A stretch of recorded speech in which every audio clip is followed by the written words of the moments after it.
Hi friends, நான் ரெகுலராக ஒரே ஒரு ஹேர் ஸ்டைல் தான் மெயின்டைன் பண்ணிகிட்டே இருப்பேன். அது என்ன ஹேர் ஸ்டைல் அப்படின்னா இந்த ஹேர் ஸ்டைல் தான்.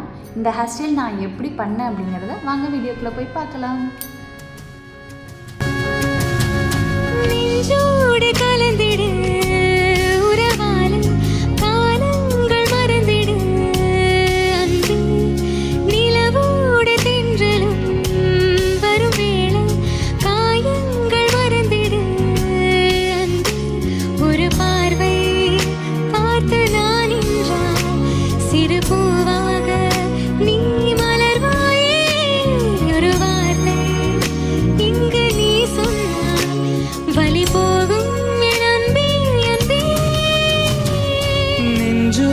கலந்திடு உறவாலே காலங்கள் மறந்திடு அன்பே, நிலவோடு தென்றலும் வரும் வேளை காயங்கள் மறந்திடு.